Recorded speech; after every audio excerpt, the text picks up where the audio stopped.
Find the reason why you're so in love with this practice of nurse coaching, because then it truly does become a practice. It becomes something that you're excited to do, and you're excited to put in the work and to put in the effort.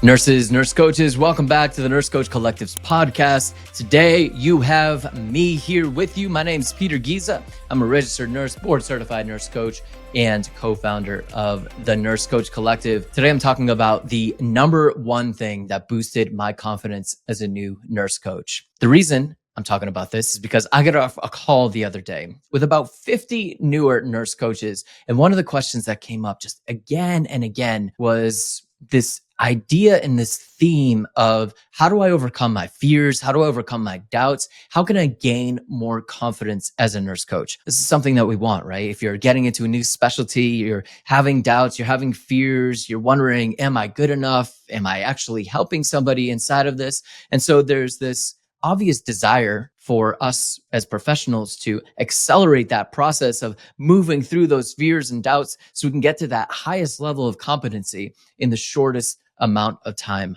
possible. And this is challenging as adults.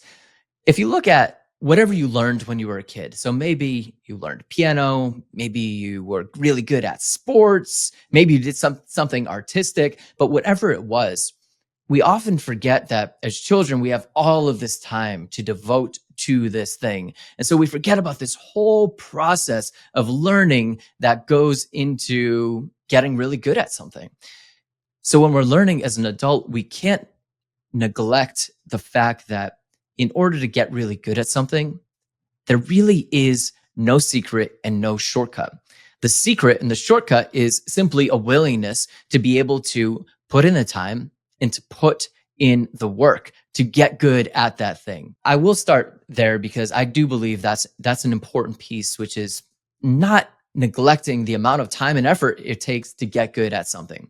Now, when we say time and effort, it doesn't mean years and years and years. Yes, if you start as a nurse coach right now, 5 years from now, are you going to be 100%, 1000% better?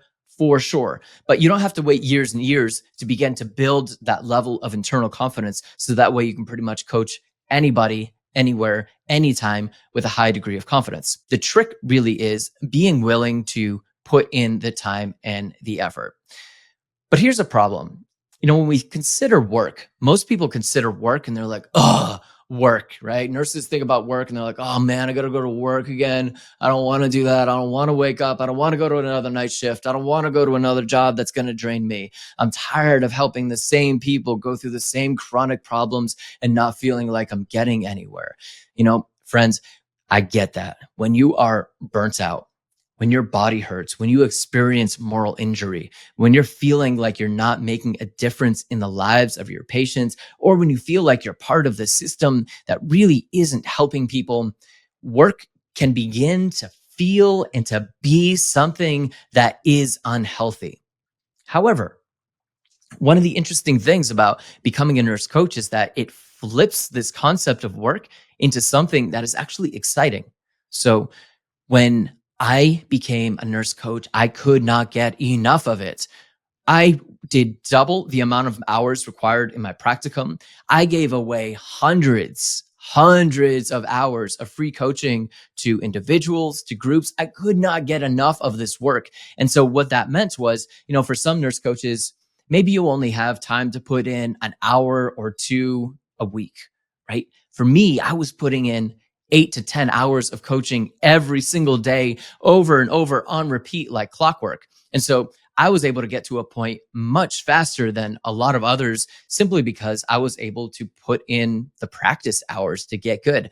So if you're looking for that level of confidence, what I will tell you is find the reason why you love nurse coaching so much and do as much of that as humanly possible.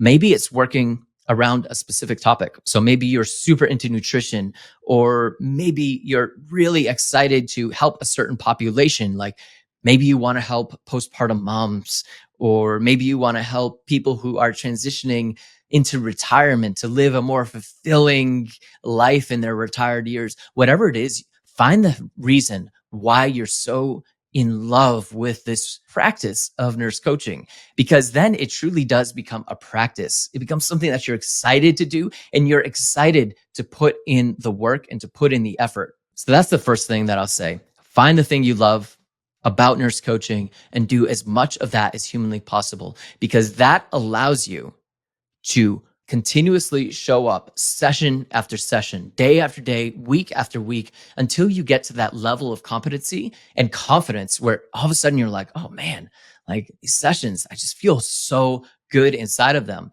My client threw me so many curveballs today. They were talking about things that I had no idea what they were talking about, but I realized, oh, I could let go. I didn't have to be the expert on every single thing. And my role was to hold space. It was to sit there and to listen deeply and to poke holes through my questions and to see how I could get them to different layers of insight through our conversation.